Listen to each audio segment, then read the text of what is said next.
What's up, guys? It's Austin Short coming back at you with another fantasy football position preview. The last installment was quarterbacks. If you haven't checked that out yet, make sure to do so. But in today's video, we are going to go over running backs. Luckily, running back news during the preseason this year has been pretty good so far, like the news involving Todd Gurley. He got a cat. Say hi, little one. Hi, everybody. But in all seriousness, this season is going to be a very running back heavy draft for me early on, unless I'm just caught in a spot where I have to get a top wide receiver. The drop off after the top 11 to 12 running backs is pretty steep this year, and there are a lot of question marks all over the board. So today we are going to address some of those concerns and provide you with some of my favorite running backs this year for fantasy purposes. Moving forward, we will be talking about who my top dog running back is, aka who my first pick would be, as well as my favorite rookie rusher and comeback player. We are also going to talk about that PPR monster you just gotta get. So let's start with my top dog running back. This is a very difficult choice this year because you legitimately have 4 guys that could go number 1 overall. And you could choose from the likes of Cowboys running back Ezekiel Elliott, Saints running back Alvin Kamara, Panthers running back Christian McCaffrey, and Giants running back Saquon Barkley. All great options. I'm going to just briefly go over the order I have these guys in and some of the circumstances surrounding these players.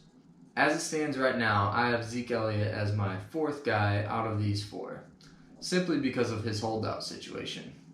He's trying to get a new contract and isn't with the team at the time. But if he comes back before your draft, I would move him up to 1st overall because to me, he has the highest floor out of these guys and he will most likely get the most touches. I also think that his touchdown production should go up this year, barring he plays all 16 games.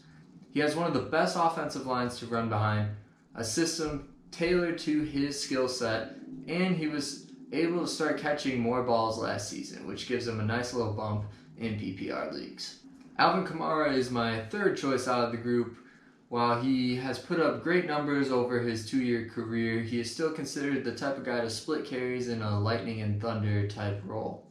Kamara's elusiveness and propensity for big plays makes him the lightning, and Latavius Murray is now the thundering big bat, replacing former Saints running back Mark Ingram, who moved on to the Baltimore Ravens. It is possible that the Murray experiment doesn't work very well, kind of like how the Adrian Peterson didn't work very well for the Saints a few years back. But the Saints have made it pretty clear that they don't want to overwork Kamara, and that is why he is my 3rd choice currently.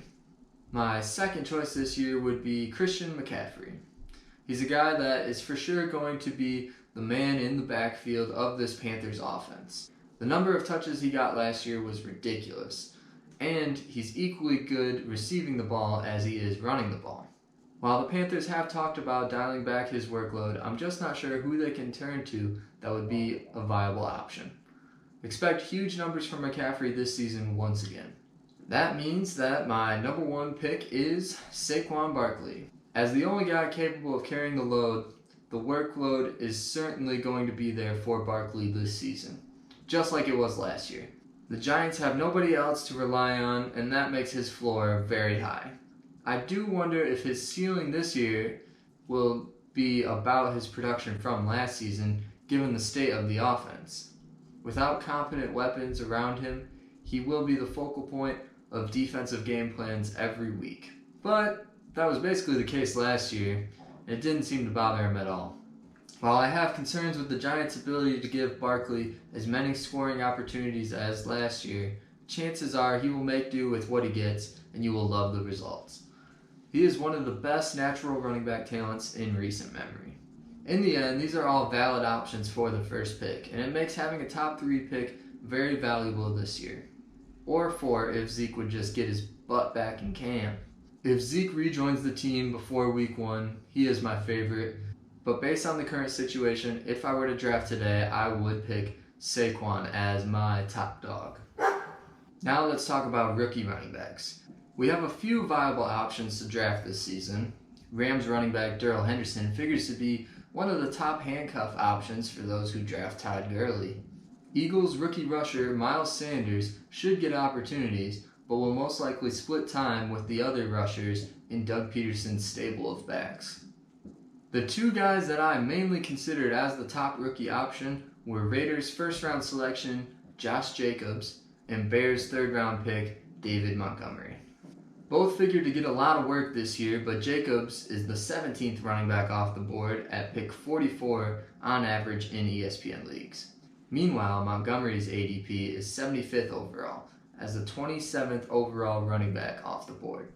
With this in mind, I would rather choose Montgomery because I believe that the production may end up being quite similar between these two at the end of the year. Keep in mind that Montgomery's average draft position is trending upwards, which means people are realizing the value that he is. Also consider that the Bears' offensive line is a bit stronger than the Raiders, and I think the Bears will have more favorable game scripts for running the ball, meaning the Raiders will be forced to pass more often due to being behind, while the Bears' defense should allow them to be in more games or ahead more often, allowing them to lean on the run more heavily. Let's move on to comeback player. This is a guy that may have burned you last year due to injury, but is ripe for a bounce-back season. And I think this was a pretty easy choice. I'm going with Atlanta Falcons running back Devonta Freeman. He's the 14th running back off the board in ESPN leagues at pick 37, and I think that with a healthy season, that should be right about where he finishes in terms of points overall at the position. A few things he does have going for him is the absence of Tevin Coleman, who is now a 49er. He's also on a very good Falcons offense, which should give him plenty of opportunities at the goal line. Speaking of goal line opportunities, from 2015 to 2017, he had the second most goal line carries in the league with 41, which helped him score 29 touchdowns over that span. He's a top 10 potential guy, although re-injury is a concern, as with most running backs nowadays. For our final piece of advice, we're going to give you that can't-miss PPR guy that is made just that much more valuable in points per reception scoring leagues. Last year, this guy was the 7th overall running back in scoring due to his PPR prowess. He was an unsung hero in Super Bowl 51 and should have won the MVP that night.